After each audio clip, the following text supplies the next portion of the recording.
La bala de mosquete silbó a través de la niebla matutina como un mensajero del infierno. A 300 metros de distancia, la cabeza del capitán francés Henri Moreau se echó hacia atrás, con un agujero perfecto entre sus ojos antes de que siquiera oyera el disparo. Sus hombres se congelaron, mirando el cuerpo de su comandante desplomarse en el polvo español. Imposible. Ningún mosquete de ánima lisa podría hacer ese disparo. Pero otro crujido resonó desde las montañas y el teniente Dubois cayó, agarrándose la garganta, con la sangre manando entre sus dedos. Luego otro, y otro. La columna francesa que había conquistado media Europa comenzó a entrar en pánico. No podían ver a su enemigo, no podían devolver el fuego a los fantasmas en las rocas, y morían con precisión quirúrgica. El general François de Schwartz agarró su catalejo con manos temblorosas, escudriñando la cresta sobre el Bruc. Lo que vio le heló la sangre. No soldados, campesinos, granjeros, pastores, armados con lo que parecían piezas de caza, no mosquetes militares. Sin embargo, mataban a sus hombres como si estuvieran cazando conejos. 3 semanas antes, el propio Napoleón había desestimado los informes sobre la resistencia española con una carcajada, calificando a su ejército de rónico, sus armas de obsoletas y sus tácticas de medievales. En 6 horas, todo lo que Napoleón creía sobre España se haría añicos. Esta es la historia de cómo cazadores con armas inferiores humillaron a la mayor maquinaria militar de la historia y por qué los generales franceses se fueron a la tumba sin poder explicar lo ocurrido en aquellas montañas españolas en junio de 1808. Miguel Torres tenía 23 años cuando los franceses invadieron su pueblo de Manresa, a 20 kilómetros de Barcelona. No era soldado, era cazador, nacido en una familia que había rastreado cabras montesas y jabalíes por las montañas de Montserrat durante 6 generaciones. Su padre le puso un mosquete en las manos a los 8 años, enseñándole el sagrado arte del disparo único. No hay segundas oportunidades cuando se alimenta una familia de 7. Cada bala cuesta dinero. Cada disparo cuenta. La pólvora desperdiciada significa que tus hijos pasan hambre. Así que Miguel aprendió a tener paciencia. Aprendió a leer el viento, aprendió a calcular la distancia solo a simple vista, aprendió a controlar su respiración hasta que sus latidos se calmaron por completo y el rifle se convirtió en una extensión de su cuerpo. A los 15 años, Miguel podía abatir un ciervo a 200 pasos. A los 20, nunca había fallado un disparo importante. Los demás hombres de su pueblo lo llamaban el fantasma, porque los animales caían muertos sin saber que la muerte los observaba. Pero Miguel nunca le había disparado a un hombre. Eso cambió el 3 de mayo de 1808, cuando soldados franceses sacaron a rastras a su hermana de 14 años de su casa. Miguel encontró su cuerpo a la mañana siguiente en una zanja a las afueras del pueblo, con el vestido rasgado y el cuello roto. El sargento francés que lo hizo se reía de ello esa tarde en la plaza del pueblo, bebiendo vino y comiendo. Miguel observaba desde una ventana, con su escopeta de caza en brazos y la mandíbula tan apretada que le dolían los dientes. Su madre lo agarró del hombro. «Todavía no, mijo. Solo no. Tu muerte no la traerá de vuelta». Tenía razón. Un hombre con un solo rifle no podía luchar contra un imperio, pero 300 hombres con 300 rifles, eso era diferente. Cuando llegó la llamada desde Barcelona de que el general Schwartz marchaba hacia Lérida con 4.000 soldados franceses e italianos, Miguel no lo dudó. Agarró su rifle, su cuerno de pólvora, su bolsa de balas cuidadosamente fundidas y caminó hasta el punto de reunión en Bruch. Lo que encontró ahí le entristeció. 260 hombres. Algunos eran veteranos de la Guardia Valona, soldados profesionales que habían servido a España durante décadas, pero la mayoría eran como él, agricultores, pastores, herreros, panaderos, ancianos con mosquetes oxidados, jóvenes con escopetas para cazar aves. No tenían uniformes, ni artillería, ni caballería. 5 cañones antiguos que parecían a punto de explotar si alguien intentaba dispararlos. Frente a ellos habría 4.000 soldados trenados con mosquetes franceses, infantería italiana, escuadrones de caballería y artillería de campo. Los franceses habían conquistado Prusia en 3 semanas, habían destruido el imperio austriaco, habían hecho que Rusia suplicara la paz. ¿Qué posibilidades tenían los campesinos españoles? Pero entonces Miguel vio los fusiles. no mosquetes militares, escopetas, y lo entendió. Todos los hombres ahí sabían disparar de verdad, no disparar ráfagas contra una masa de tropas enemigas esperando que algo impacte. Puntería individual, un objetivo, un disparo, una muerte. Estos hombres habían alimentado a sus familias con estas armas toda su vida. Un soldado francés practicaba unos 40 tiros al año. Miguel había disparado más de 1000 tiros al año desde su infancia. La doctrina militar francesa ni siquiera apuntaba. Apuntaban sus mosquetes en dirección al enemigo y disparaban en ráfagas masivas, confiando en el volumen de fuego para causar bajas. El mosquete Charleville francés estándar era un calibre .69 de ánima lisa que apenas podía dar en la puerta de un granero a 100 metros. Los manuales de infantería francesa establecían que el alcance efectivo máximo era de 80 pasos. Cualquier distancia mayor era pura suerte. Pero la escopeta española era diferente. Era un arma de caza del calibre .69 con un cañón más largo y delgado que creaba un sello de gas más hermético. Los cazadores españoles seleccionaban a mano las balas de sus mosquetes, pesando cada una para asegurar una uniformidad perfecta. Envolvían cada bala en un parche de cuero engrasado que se aferraba a las ranuras del cañón. Los franceses disparaban balas sueltas que rebotaban en el cañón, destruyendo la precisión. Los cazadores españoles trataban sus armas como objetos sagrados, limpiándolas con devoción, conociendo sus estrías, aprendiendo cada peculiaridad y tendencia de cada pieza. La escopeta de Miguel había pertenecido a su abuelo. Sabía que se desviaba ligeramente a la izquierda a 200 metros. Sabía que disparaba alto con frío. Sabía exactamente cuánta corrección del viento Kentucky aplicar con viento cruzado. Podía recargarla en 35 segundos, en comparación con los 60 segundos de un mosquete francés estándar. Podía alcanzar la cabeza de un hombre a 250 metros, un disparo que los soldados franceses ni siquiera intentarían. Los franceses tenían superioridad numérica, entrenamiento superior y disciplina superior, pero estaban a punto de aprender que la puntería siempre supera al fuego masivo. El capitán Francesc Riera, uno de los pocos soldados profesionales de las fuerzas españolas, reunió a los cazadores la noche anterior a la batalla. Era un veterano de 48 años que había luchado en el norte de África y comprendía perfectamente a qué se enfrentaban. «Caballeros», dijo en voz baja, observando sus rostros curtidos, «mañana los franceses subirán por ese camino en columna. Marcharán como si fueran los dueños del mundo, porque así ha sido durante 5 años. Esperarán que formemos líneas, disparemos descargas y huyamos cuando su caballería cargue. No vamos a hacer eso». Señaló las montañas que se alzaban a ambos lados del paso. «Haremos lo que mejor sabemos hacer. Cazaremos. Los franceses son siervos grandes y estúpidos que no saben que los están cazando. Nos posicionamos en las rocas. No disparamos hasta mi señal. Y cuando disparamos, no apuntamos a la masa, apuntamos a los hombres que importan. Oficiales, sargentos, a cualquiera que dé órdenes, a cualquiera que vaya a caballo, a cualquiera que lleve una bandera. Primero les matamos el cerebro. El cuerpo muere después». Un anciano con la cara llena de cicatrices y barba canosa levantó la mano. «Capitán, tenemos quizás 400 balas de mosquete por hombre. Los franceses tienen 4000 soldados. Las matemáticas no cuadran».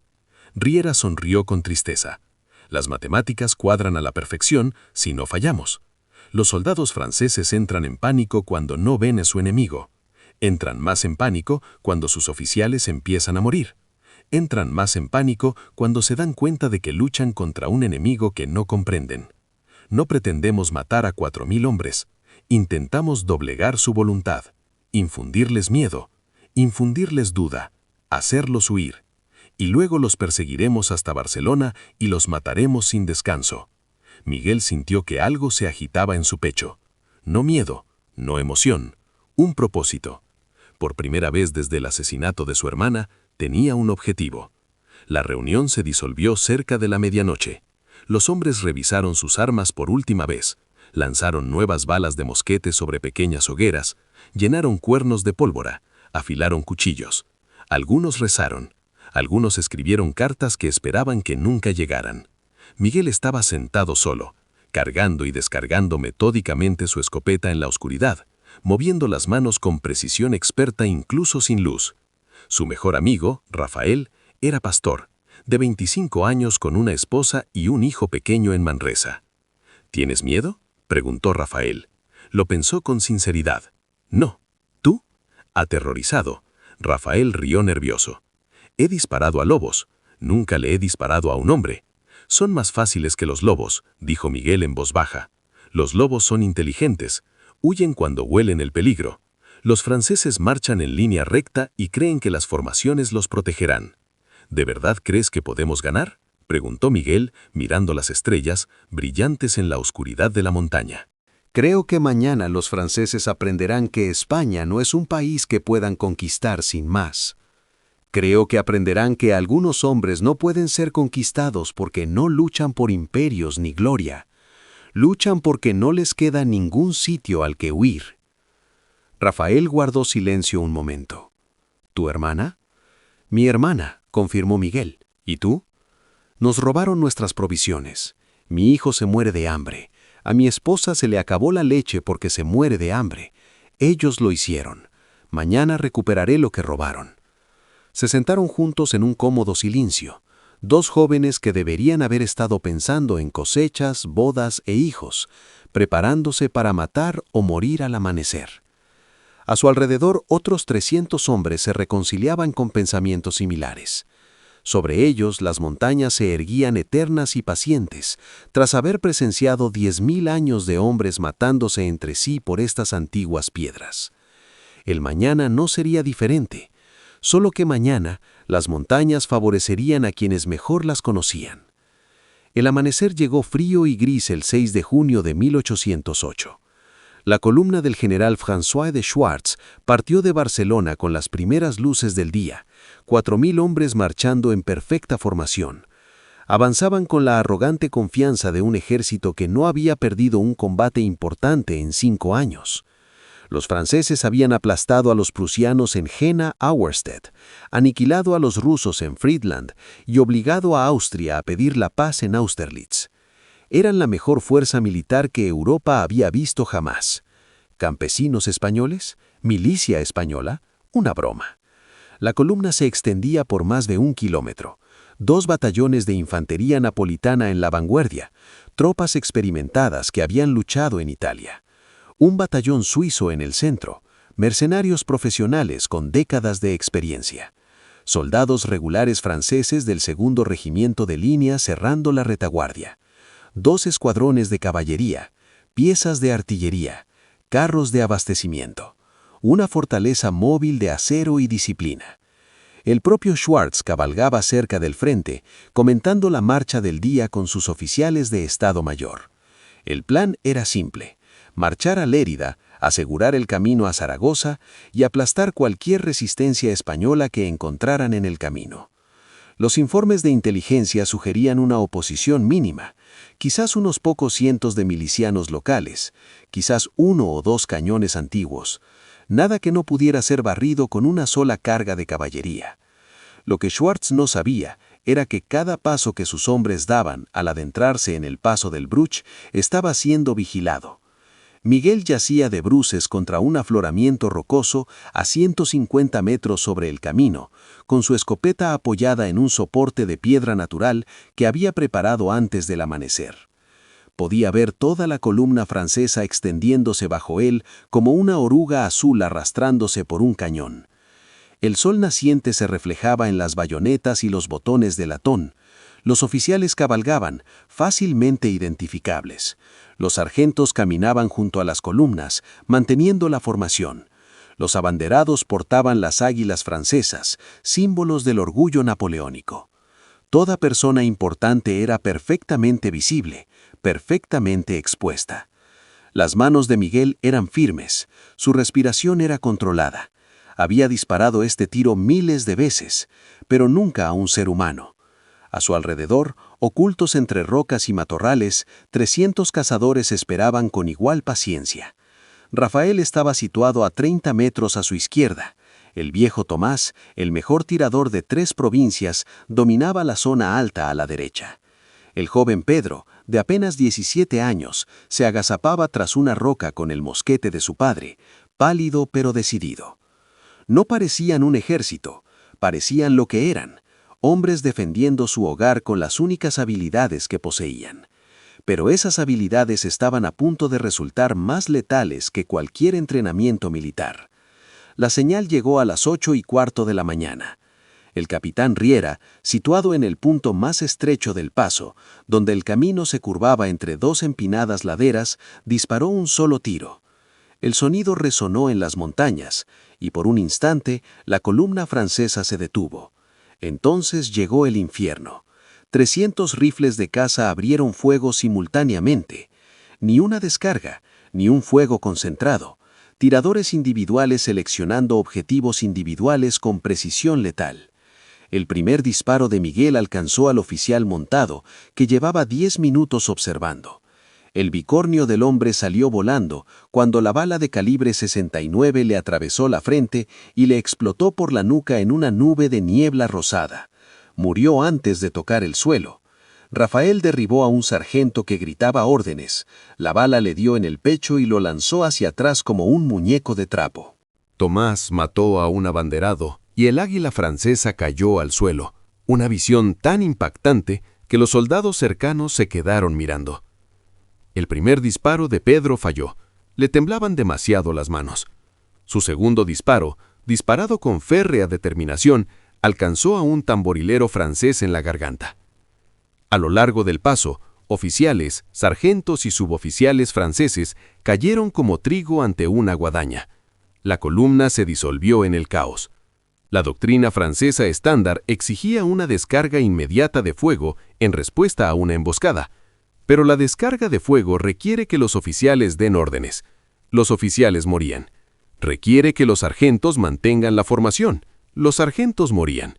Requiere visibilidad del enemigo para devolver el fuego.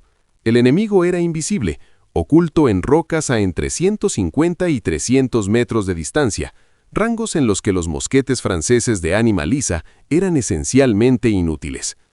Los soldados franceses hicieron lo que habían sido entrenados para hacer. Formaron cuadros defensivos, cargaron sus mosquetes y dispararon ráfagas hacia las laderas de la montaña. Pero disparaban a ciegas, con la esperanza de alcanzar objetivos que no podían ver. Sus balas rebotaban inofensivamente en las rocas o volaban por encima de las posiciones españolas por completo. Mientras tanto, los cazadores españoles seguían disparando. Recargar, apuntar, respirar, apretar, recargar. Cada disparo cuidadosamente colocado. Cada objetivo específicamente seleccionado. Miguel disparó 6 tiros en los primeros 5 minutos. 6 tiros, 6 impactos. Un oficial de caballería tratando de reanimar a su escuadrón. Un mercenario suizo que parecía estar organizando un contraataque. Otro sargento. Un soldado portando munición. Un corneta cuyo cuerno podría haber sido usado para señalar la retirada. Un artillero tratando de desenrollar un cañón. Esto no era guerra como la entendían los franceses. Esto era ejecución. Schwartz gritó órdenes que nadie podía oír por encima del caos. Su caballo se encabritó presa del pánico cuando una bala de mosquete dirigida al general impactó en su ayudante de campo y la mandíbula del joven teniente desapareció en una explosión de sangre y huesos. El general luchó por controlar su montura, con la mirada perdida por la incredulidad. Sus hombres morían y ni siquiera podía ver quién los estaba matando. ¿Cómo se lucha contra un enemigo que no se ve? ¿Cómo se carga contra una posición enemiga cuando están dispersos por toda la ladera de una montaña? ¿Cómo se mantiene la disciplina cuando tus oficiales son aniquilados como blancos en una galería de tiro? Uno de sus coroneles agarró su estribo. «General, debemos retirarnos. Nos están masacrando». El orgullo militar de Schwartz luchaba con la realidad táctica. ¿Retirarse? ¿Retirarse de los campesinos? Napoleón lo habría fusilado. Pero quedarse significaba ver cómo toda su columna se desintegraba bajo ese fuego de precisión de pesadilla. «Artillería», gritó. «Traigan la artillería. Hagan volar esas montañas a escombros». Pero las dotaciones de artillería estaban en la retaguardia de la columna, y hacerlas avanzar significaba abrirse paso entre la infantería presa del pánico. Para cuando 2 cañones finalmente despegaron y apuntaron a la ladera de la montaña, Los tiradores españoles habían matado a 3 artilleros y a los 2 capitanes de los cañones. Los cañones dispararon de todos modos, con proyectiles sólidos que silbaban contra las rocas. Una bala impactó cerca de la posición de Tomás, llenándolo de astillas de piedra que le abrieron la mejilla hasta el hueso. Se limpió la sangre con indiferencia y siguió disparando. Otra bala explotó contra una roca, matando instantáneamente a un joven combatiente español llamado Josep. Pero disparar la artillería contra objetivos individuales dispersos y ocultos entre las rocas era como intentar aplastar moscas con un martillo. Por cada español muerto, caían 15 soldados franceses. Las matemáticas de la matanza eran brutales. Los franceses eran superiores en número, pero estaban atrapados en una galería de tiro. Los españoles eran inferiores en número, pero contaban con todas las ventajas tácticas: terreno elevado, ocultación, puntería individual superior, armas perfectamente adecuadas para el fuego de precisión a esas distancias, y lo más importante, luchaban por sus hogares contra invasores que habían asesinado a sus familias y quemado sus aldeas. La motivación importa. Tras 2 horas de fuego continuo, los franceses se desbandaron. No fue una retirada organizada, fue una derrota. Los soldados arrojaron sus armas y huyeron. La caballería abandonó sus caballos. Los oficiales intentaron contener el pánico y fueron acruzados por sus propios hombres. El mando de Schwartz se desintegró en una turba aterrorizada que corrió de vuelta por el camino hacia Barcelona, abandonando a sus camaradas heridos, carros de provisiones, piezas de artillería y cualquier pretensión de disciplina militar. Los cazadores españoles se levantaron de sus posiciones y los persiguieron.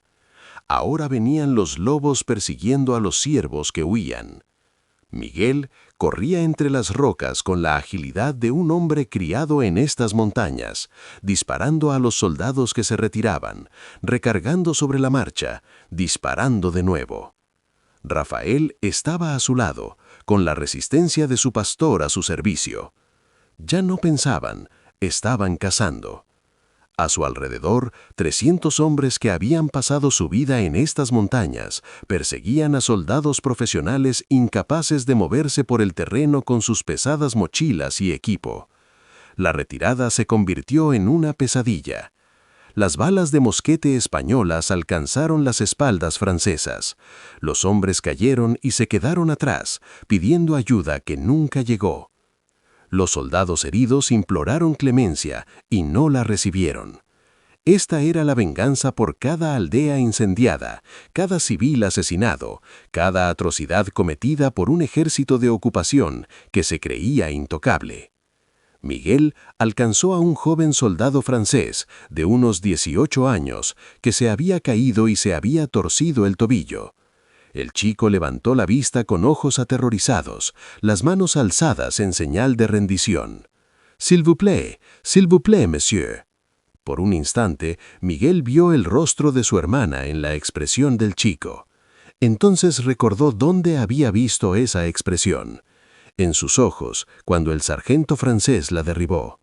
Apretó el gatillo. El chico se desplomó hacia adelante. Miguel no sintió nada. Esto no era asesinato, era contabilidad.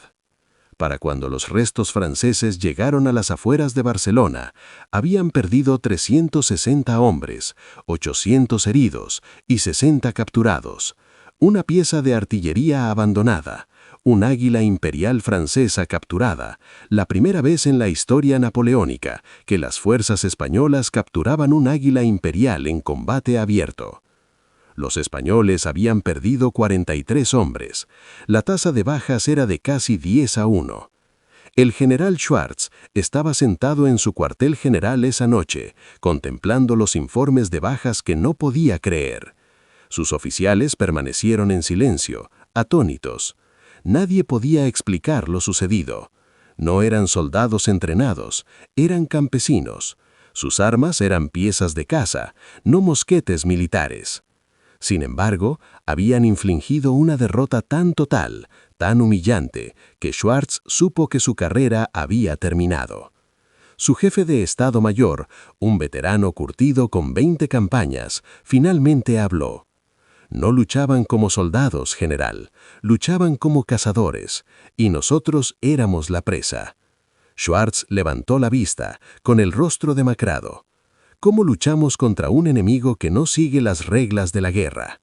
No, señor, salimos de España y no volvemos jamás.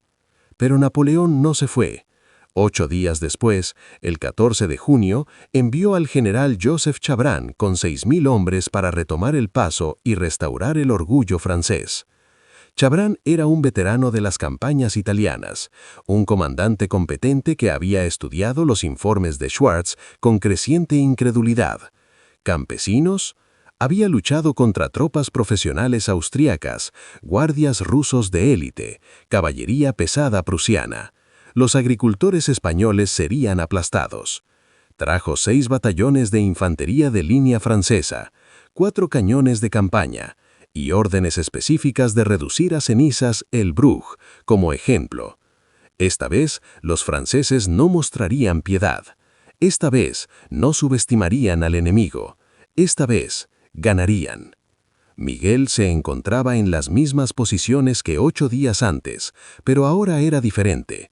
No era un cazador que había matado a su primer hombre, era un asesino que había descubierto que era bueno en eso. La inocencia se había esfumado, también el miedo. 8 días antes, sus manos temblaron ligeramente antes de ese primer disparo. Ahora estaban firmes como una roca. Rafael había matado a 7 hombres en la primera batalla. Vomitó después, horrorizado por lo que había hecho. Ahora cargaba su escopeta con precisión mecánica, con el rostro inexpresivo. La fuerza española había crecido. La noticia de la primera victoria se había extendido por Cataluña como la pólvora. Ahora había más de 600 combatientes en las montañas. Mercenarios suizos del regimiento de Wimpfen que habían desertado del servicio francés.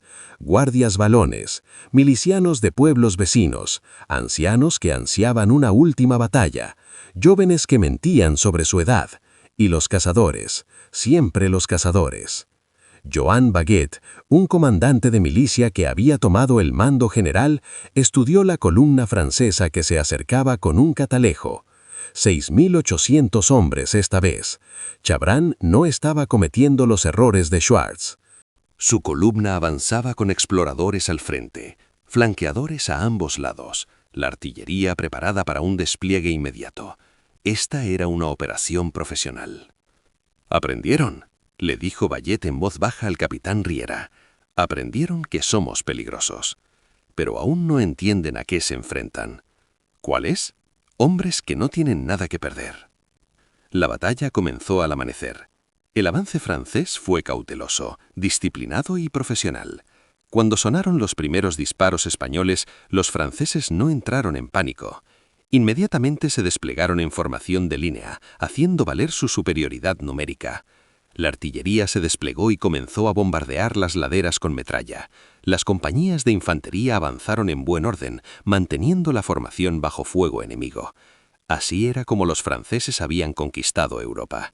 Disciplina, entrenamiento, coraje bajo fuego enemigo. Durante 1 hora pareció que la profesionalidad francesa superaría la puntería española. Los cazadores se vieron obligados a retroceder mientras la artillería encontraba sus posiciones. La infantería ligera francesa comenzó a ascender las laderas amenazando con flanquear las posiciones españolas. Chabran observaba desde un puesto de mando, asintiendo con satisfacción. Esto era guerra de verdad. Tenía sentido. Entonces los españoles cambiaron de táctica. En lugar de mantener posiciones fijas, comenzaron a moverse. Cazar no se trata de quedarse parado y luchar, se trata de acechar, perseguir, atacar desde ángulos inesperados. Los cazadores se dividieron en pequeños grupos de 10 a 15 hombres y emprendieron una retirada combativa a través de un terreno que conocían a la perfección. Cada roca, cada barranco, cada sendero de caza era terreno familiar. Habían corrido por estas montañas desde la infancia. Los franceses se desplazaban por terreno desconocido cargando mochilas de 30 kilos. Cuando las tropas francesas avanzaban hacia un claro, los cazadores disparaban desde 3 lados y desaparecían antes de que llegara el fuego de respuesta. Cuando la artillería se centraba en una zona, los cazadores atacaban desde una dirección completamente diferente. Cuando la caballería intentaba perseguir, los caballos naufragaban en las laderas rocosas, mientras los españoles saltaban de roca en roca como cabras montañas. El grupo de 12 cazadores de Miguel libró una batalla continua durante 3 horas, sin permanecer en una posición más de 5 minutos. Disparaban desde sus escondites, mataban a 2 o 3 soldados franceses y desaparecían. Los franceses cargaban contra la posición, la encontraban vacía y recibían fuego por la retaguardia. Era enloquecedor, agotador y devastadoramente efectivo. Al mediodía, el avance francés se había detenido por completo. Las bajas aumentaban. Los oficiales seguían siendo blanco de fuego de precisión. Los soldados estaban exhaustos de escalar montañas con el equipo completo, mientras eran perseguidos por un enemigo que parecía estar en todas partes y en ninguna. Chabran ordenó un asalto general. Si los españoles no resistían y luchaban como verdaderos soldados, los expulsaría con una fuerza abrumadora. 6.000 hombres subieron las laderas en una ofensiva masiva. Durante 15 minutos pareció que funcionaría. La enorme superioridad numérica obligó a los españoles a retroceder. Algunas posiciones fueron invadidas. Estalló un combate cuerpo a cuerpo en las rocas. Entonces alguien tuvo la brillante idea de quemar el Bruch. Los soldados franceses incendiaron el pueblo, lanzando una densa humareda negra al cielo. Se suponía que era una táctica de terror, mostrando lo que sucedía en los lugares que se resistían a Francia. En cambio, se convirtió en un punto de concentración. Todos los combatientes españoles en kilómetros a la redonda vieron esa humareda y comprendieron. Los franceses acababan de declarar la guerra total. Sin reglas, sin piedad, pura supervivencia. Cientos de combatientes adicionales que habían estado observando desde pueblos cercanos tomaron todas las armas que tenían y convergieron en la batalla. Agricultores con horcas, herreros con martillos, ancianos con fusiles de chispa antiguos que parecían sacados de un museo, mujeres portando cuchillos de caza. Esto no era un ejército, era una población en rebelión. Los franceses se encontraron luchando en una aldea en llamas, rodeados por un enemigo cada vez más numeroso, en un terreno favorable a los defensores, contra gente que conocía cada edificio y alejón. Cuando Chabran finalmente ordenó la retirada a las 3 de la tarde, sus hombres obedecieron encantados. La retirada fue más organizada que la de Schwartz, pero aún así fue una derrota. Los españoles los hostigaron a cada paso de regreso a Barcelona. Las balas de mosquete alcanzaron la retaguardia. Los rezagados desaparecieron entre las rocas y fueron encontrados tarde degollados. Los carros de abastecimiento fueron abandonados cuando sus conductores fueron baleados. Para cuando las maltrechas fuerzas de Chabran llegaron a un lugar seguro, habían perdido más de 500 hombres entre muertos y heridos, y otros 100 desaparecidos. Los españoles capturaron 4 piezas de artillería, 60 mosquetes y munición suficiente para seguir luchando durante meses. Más importante aún, habían demostrado que la primera victoria no fue casualidad. 2 veces, campesinos españoles con rifles de caza habían derrotado a tropas francesas profesionales en combate abierto. Lo imposible había sucedido. 2 veces. En Barcelona cundió el pánico.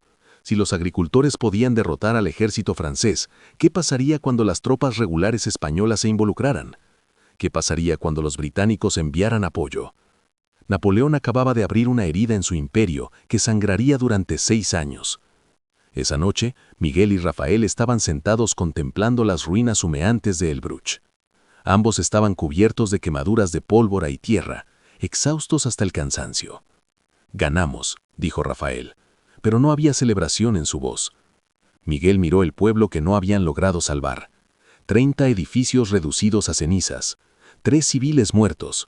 Su propia casa, donde había vivido su hermana, era ahora un cascarón ennegrecido. «Sobrevivimos», corrigió Miguel. «Eso no es lo mismo que ganar». «¿Y ahora qué?». Miguel revisó su escopeta, limpiando el cañón con movimientos ensayados, aunque todos sus músculos protestaban con agudeza. «¿Ahora? Ahora los franceses envían más hombres, luego más. Luego viene el propio Napoleón. Y seguimos luchando, porque eso es todo lo que nos queda». Rafael guardó silencio un largo rato. «¿Cuánto tiempo podremos seguir así?». Miguel reflexionó sobre la pregunta con sinceridad. ¿Cuánto tiempo podrían los campesinos luchar contra un imperio?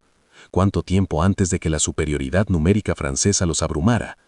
¿Cuánto tiempo antes de que Napoleón decidiera simplemente quemar todos los pueblos de Cataluña hasta que muriera la resistencia? Pero entonces pensó en otra cosa. Pensó en el momento en que vio a los soldados franceses dispersarse y huir.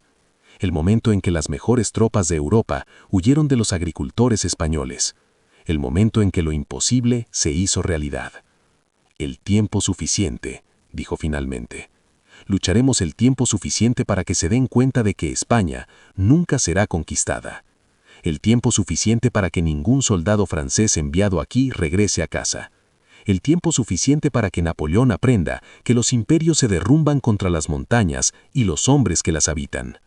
Miró a Rafael. Tu hijo, ¿cómo se llama? Carlos. Cuando Carlos tenga edad para preguntar qué hiciste en la guerra, le dirás que te paraste en estas montañas e hiciste sangrar un imperio. Vale la pena luchar por eso. Rafael asintió lentamente, con las lágrimas abriéndose paso entre la tierra de su rostro. Vale la pena morir por eso. A su alrededor, 600 hombres se preparaban para pasar una fría noche en las montañas. Mañana volverían a luchar. Y al día siguiente, y cada día hasta que España fuera libre o hasta el último de ellos muriera. Los franceses dominaban las ciudades, pero los españoles dominaban las montañas. Y en esas montañas nacía un nuevo tipo de guerra. Los franceses la llamaban guerrilla, guerra pequeña. Los españoles simplemente la llamaban supervivencia. Lejos, en París, en el estudio de su palacio, Napoleón Bonaparte recibía informes de España sin sentido. 2 columnas francesas derrotadas por campesinos, miles de bajas. La moral española subía. La úlcera española, la llamaban sus generales. Una herida que no cicatrizaba. Napoleón estudió mapas de la península ibérica, intentando comprender cómo había sucedido todo esto. Se suponía que España sería la campaña fácil, un punto intermedio en el camino hacia la dominación europea total. En cambio, se estaba convirtiendo en una pesadilla. No sabía que en esas montañas españolas, 300 cazadores acababan de cambiar el curso de la historia. No sabía que las tácticas que ellos desarrollaron se estudiarían en academias militares durante los 2 siglos siguientes. No sabía que este era el principio del fin de su imperio. Solo sabía que España estaba desangrando a su ejército, una emboscada a la vez, y no había nada que pudiera hacer para detenerlo, porque no se puede luchar contra un enemigo que se niega a luchar según tus reglas. No se puede conquistar a quienes prefieren morir antes que someterse, y definitivamente no se puede derrotar a hombres que disparan como Miguel Torres. 3 semanas después, el 19 de julio, 18.000 soldados franceses al mando del general Pierre Dupont se rindieron en la batalla de Bailén. Era la primera vez que un ejército napoleónico se rendía en el campo de batalla. Bajas francesas, 2.600 muertos y heridos, más de 17.000 capturados. Bajas españolas, menos de 1.000. La noticia resonó por toda Europa como una bomba. El ejército de Napoleón, la fuerza que había aplastado a toda nación que se le opusiera, había sido derrotado por España. El aura de invencibilidad francesa se hizo añicos. Austria reanudó los preparativos para la guerra. Rusia reconsideró su alianza. Prusia soñaba con la venganza. Gran Bretaña vio una oportunidad. Todo porque unos cazadores españoles en las montañas de Cataluña descubrieron que un disparo certero supera a 10 descargas al azar. Miguel nunca luchó en Bailén, permaneció en las montañas, combatiendo la guerra de guerrillas que definiría los siguientes 6 años.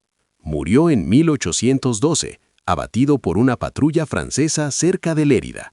Tenía 27 años. Rafael sobrevivió a la guerra y regresó a su pueblo. Nunca habló de lo que había hecho en las montañas. Cuando su hijo Carlos le preguntaba, solo respondía, hice lo que había que hacer. Tomás, el viejo cazador de la cara llena de cicatrices, luchó hasta 1813 y vivió para ver al ejército de Wellington liberar España. Murió en paz en 1825 con su escopeta colgada sobre la chimenea y una pequeña placa de latón que decía simplemente El Bruch, 1808. Los franceses nunca volvieron a controlar Cataluña. Cada pueblo se convirtió en una fortaleza, cada paso de montaña en un campo de batalla, cada cazador en un soldado. El ejército británico, observando las operaciones de las guerrillas españolas, creó sus propios regimientos de fusileros con tácticas similares. El fusil Baker, Un arma británica con una precisión comparable a la de las escopetas españolas se convirtió en el arma estándar de la infantería ligera. Las tácticas de escaramuza reemplazaron las descargas masivas. La puntería individual se convirtió en una prioridad. Todo porque los cazadores españoles demostraron al mundo que la precisión siempre supera al volumen. Los historiadores militares llamarían más tarde a la Guerra de la Independencia la cuna de la guerra de guerrillas moderna. Analizarían las tácticas, estudiarían las batallas, escribirían tesis doctorales sobre la guerra asimétrica y la estrategia insurgente. Perderían por completo la esencia. No se trataba de táctica, no se trataba de estrategia. Se trataba de hombres que no tuvieron más remedio que luchar y fueron lo suficientemente inteligentes como para luchar a su manera. Se trataba de Miguel Torres, quien apuntó con precisión y demostró que un hombre con un fusil y la voluntad de usarlo puede cambiar la historia. Los generales franceses nunca entendieron qué los golpeó. Escribieron informes llenos de confusión y negación. Los campesinos no podían derrotar a los soldados profesionales. Los mosquetes de caza no podían superar el alcance de las armas militares. Las milicias no podían enfrentarse a la infantería entrenada. Sin embargo, todo sucedió, ante sus ojos. Irían a la tumba incapaces de reconciliar lo que creían con lo que presenciaban, porque para comprenderlo, tendrían que admitir que todo sobre lo que habían construido sus carreras, cada principio de la guerra napoleónica, cada suposición sobre la superioridad militar, era errónea. Tendrían que admitir que, a veces, el cazador vence al soldado, el local vence al invasor, el hombre desesperado que protege su hogar vence al profesional que lucha por la gloria ajena. No podían admitirlo, así que lo llamaron suerte, terreno, guerra irregular, como si eso explicara la humillación. Pero en el fondo, en momentos que nunca compartirían con nadie, recordaron esas montañas. Recordaron haber visto a sus hombres morir por disparos que nunca vieron venir. Recordaron la precisión imposible, la precisión quirúrgica, los cazadores que luchaban como fantasmas y mataban como verdugos. Recordaron haber tenido miedo, y se llevaron ese miedo a la tumba, una vergüenza secreta que nunca reconocerían, que el poderoso ejército francés, conquistador de Europa, había sido derrotado por campesinos españoles con rifles de caza. Algunas verdades son demasiado dolorosas para decirlas en voz alta. Hoy, en el pueblo de El Bruch, hay un monumento. Muestra a un combatiente español con ropa de campesino, empuñando un mosquete de caza, mirando hacia las montañas. La inscripción dice, a los héroes de El Bruch, que demostraron que la libertad no se puede conquistar. Cada año, el 6 de junio, el pueblo celebra una ceremonia. Ancianos dan discursos, niños cantan canciones, los recreadores disparan mosquetes al aire. Se ha convertido en una atracción turística, una nota histórica, una pintoresca celebración del patrimonio local.